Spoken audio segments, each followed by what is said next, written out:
بسم اللہ الرحمن الرحیم۔ حج کے مسائل جاری ہیں۔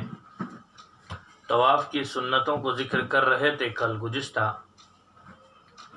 بات یہاں تک پہنچی تھی، حسن بصری رحمۃ اللہ علیہ فرماتے ہیں کہ 15 جگہوں پر دعا مقبول ہوتی ہے، جن کا ذکر اوپر ہو چکا ہے۔ اب ہے طواف میں رمل کرنا۔ جس طواف کے بعد سعی کرنا ہو، اس طواف کے پہلے 3 چکروں میں مردوں کے لیے رمل کرنا سنت ہے۔ عمرے میں آتے ہی جو طواف کرے گا اس میں، اور حج میں طواف قدوم کے بعد سعی کرنا ہو تو اس میں، اور طواف افاضے کے بعد سعی کرنا ہو تو طواف افاضہ میں رمل کرے۔ مکہ سے ہی حج کا احرام باندھنے کی صورت میں طواف میں رمل ہوگا۔ حدیث ہے، آپ صلی اللہ علیہ وسلم نے حجر اسود سے حجر اسود تک 3 چکروں میں رمل کیا اور 4 میں عام رفتار سے چلے۔ یہ حدیث متفق علیہ ہے۔ رمل کا مطلب یہ ہے قریب قریب قدم رکھتے ہوئے تیز رفتاری سے چلنا اور اپنے کاندھوں کو ہلانا۔ رمل کو چھوڑ دینا یا زیادہ تیز رفتاری اختیار کرنا مکروہ ہے۔ بقیہ 4 چکر عام رفتار سے لگائیں، جیسے چلنے کی عادت ہے روزمرہ کی۔ ابتدائی 3 چکروں میں رمل نہ کرے تو بقیہ میں اس کی تلافی نہ کرے، یعنی اگر نہ کر سکے کسی عذر کی بنا پر تو باقی بچے ہوئے 4 میں اس کی تلافی نہ کی جائیں، کیونکہ بقیہ 4 چکروں میں سکینہ سے چلنا مطلوب ہے، اطمینان کے ساتھ چلنا مطلوب ہے، لہذا اسے تبدیل نہ کرے۔ رمل میں یہ دعا پڑھے جب رمل کر رہا ہو: اللہم اجعلہ حجا مبرورا وذنبا مغفورا وسعیا مشکورا۔ بقیہ 4 چکروں میں یہ پڑھے: رب اغفر وارحم وتجاوز عما تعلم انك انت الاعز الاکرم ربنا آتنا فی الدنیا حسنہ وفی الآخرۃ حسنہ وقنا عذاب النار۔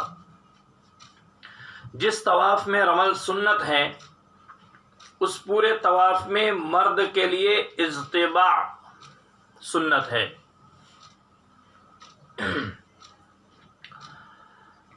اس کے بعد سعی میں بھی اجتباع کریں، طواف پر قیاس کرتے ہوئے۔ اجتباع کا لفظ اور ذکر ابو داؤد شریف میں موجود ہیں۔ اجتباع کسے کہتے ہیں؟ چادر کا درمیانی حصہ دائیں بغل کے نیچے لے اور دونوں کناروں کو بائیں کندھے پر ڈال دیں، اسے کہتے ہیں اجتباع۔ طواف اور سعی کے درمیان طواف کی 2 رکعات نماز میں اجتباع نہ کریں کہ نماز میں مکروہ ہیں۔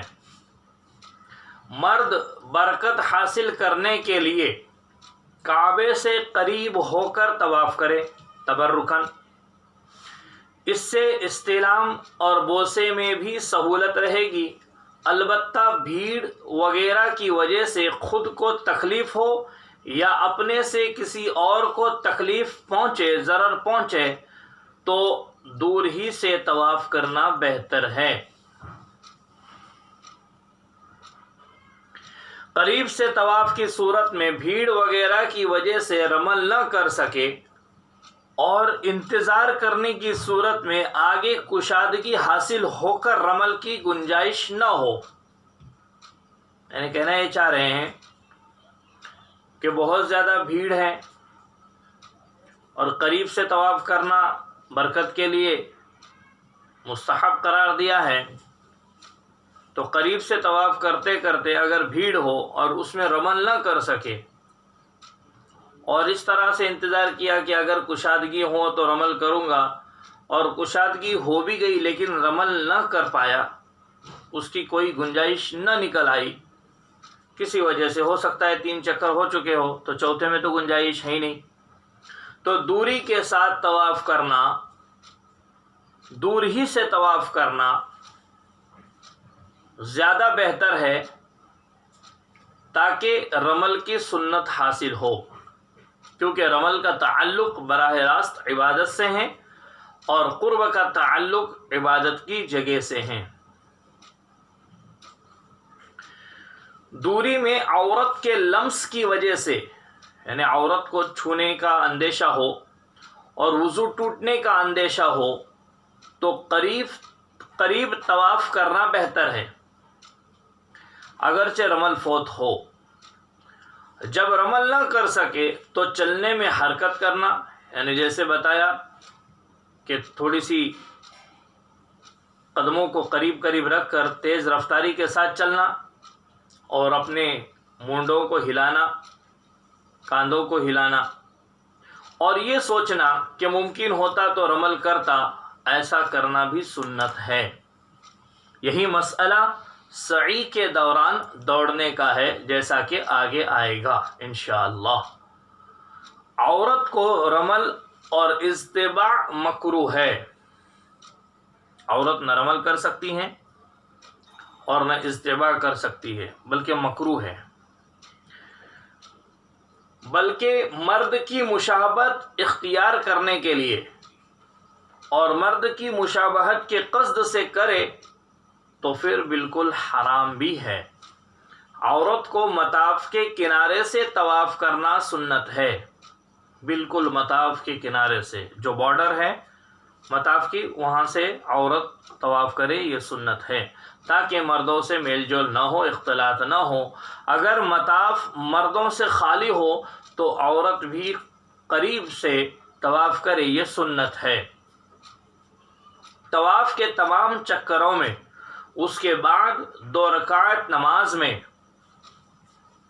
بعد میں استعلام میں اور پھر سعی میں آپس میں موالات، یعنی پے در پے اور تسلسل سنت ہے، یکے بعد دیگرے امور انجام دیے جائیں، یہ کہنا چاہ رہے ہیں۔ طواف کے بعد 2 رکعت نماز سنت ہے، یہ نماز مقام ابراہیم کے پیچھے پڑھنا افضل ہے، صحیحین نے اس کو نقل کیا ہے۔ مقام ابراہیم کے پاس نہ پڑھے تو حتیم میں پڑھیں، ورنہ پھر مسجد حرام میں، ورنہ پھر حرم پاک میں، ورنہ جہاں چاہے اور جب چاہے پڑھے، اس کے موت تک وقت باقی ہے۔ کوئی مقام ابراہیم کے پاس بیٹھا رہے اور اس سے دوسروں کو وہاں سنت طواف کی فضیلت حاصل کرنے میں رکاوٹ ہو، دشواری ہو، تو یہ اس کا بیٹھنا حرام ہے۔ طواف کی 2 رکعات میں سورہ کافرون اور سورہ اخلاص تلاوت کرے۔ امام مسلم نے اس روایت کو نقل کیا ہے، رات میں اور فجر سے طلوع تک، یعنی غروب سے سورج نکلنے تک، یہ مقامی ابراہیم کے پیچھے جو 2 رکعت پڑھنی ہے طواف کے بعد، اس کو رات میں اور فجر سے طلوع تک پڑھنا ہو تو جہرن پڑھے، زور سے پڑھے، جیسے مغرب عشاء فجر کی نماز ہم پڑھتے ہیں زور سے، بلند آواز سے، اور طلوع آفتاب سے لے کے غروب آفتاب تک اگر کوئی پڑھنا چاہے تو اس کو آہستہ پڑھے، سرن پڑھے۔ اگر طواف کے بعد کوئی فرض نماز یا نفل پڑھے اور اس کی بھی نیت کر لے ان 2 رکعت کی تو یہ کافی ہے، الگ سے پڑھنے کی کوئی ضرورت نہیں ہے۔ اور اگر نیت نہیں کیا، مثلا طواف کے بعد اپنی کوئی فرض پڑھ رہا ہے یا کوئی الگ سے سنت پڑھ رہا ہے اور اس میں نیت کر لیا تو کافی ہے، نیت نہیں کیا تو پھر یہ نماز ساقط ہو جائے گی، یہ طلب ساقط ہو جائے گی، البتہ اس نماز کو اس کے ساتھ پڑھنا پڑے گا۔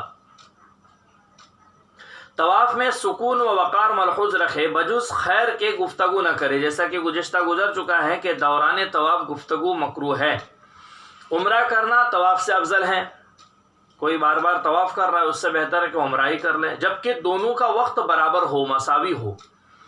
وقوف عرفہ طواف سے افضل ہے۔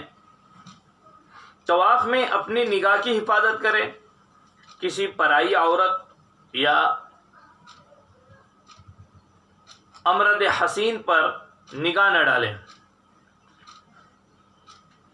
اپنے نگاہ و دل کو کمزور اور ناقص الخلقت جو اپاہج لوگ ہوتے ہیں ایسے لوگوں کی حقارت سے محفوظ رکھے، ان کی تحقیر و تذلیل سے اپنے نگاہ و دل کو محفوظ رکھیں۔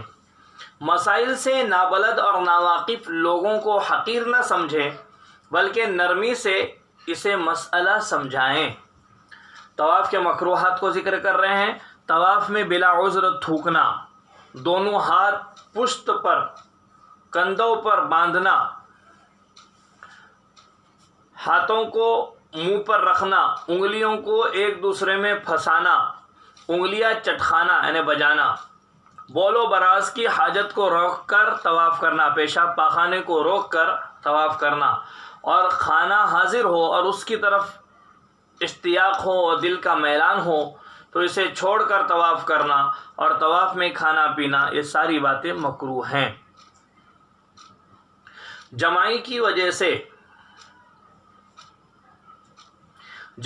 وجہ سے منہ پر ہاتھ رکھنا مستحب ہے۔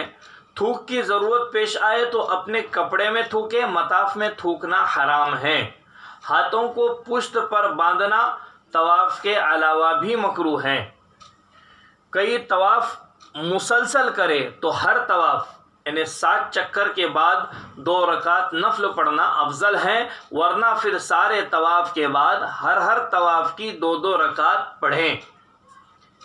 اگر ہر طواف کے بعد 2 رکعت پڑھ سکتا ہے تو بہتر افضل عمل ہے، ورنہ جتنے طواف کر رہا ہے اتنے طواف مکمل ہونے کے بعد 2 رکعت کر کے مقام ابراہیم کے پیچھے جیسے کہ بتلایا گیا نماز کو ادا کریں۔ اور ایسا بھی ممکن نہ ہو تو سارے طواف جتنے طواف کر چکا ہے ان کی طرف سے اخیر میں 2 رکعت پڑھ لے ایک ہی مرتبہ، تو یہ بھی کافی ہیں۔ طواف دن اور رات میں کسی بھی وقت جائز ہیں، کسی وقت مکروہ نہیں۔ پیدل، سوار یا رینگتے ہوئے عذر کی وجہ سے یا بلا عذر طواف جائز ہیں۔ یہ تو طواف کی سنتوں کو ذکر کیا ہے۔ اب آگے کچھ مسائل جاری ہیں، انشاءاللہ روزانہ کی ترتیب کے مطابق آپ تک ان مسائل کو پہنچایا جائے گا۔ آپ آگے لوگوں تک پہنچانے کی فکر کریں تاکہ اس سال تو حج حکومت کی طرف سے منع ہے، لیکن آئندہ جب بھی کوئی کرے تو ان کے لیے سہولت کا ذریعہ بنے اور ہماری اپنی آخرت میں ذخیرے کا ذریعہ بنے۔ اللہ عمل کی توفیق عطا فرمائے۔ وآخر دعوانا ان الحمد للہ رب العالمین۔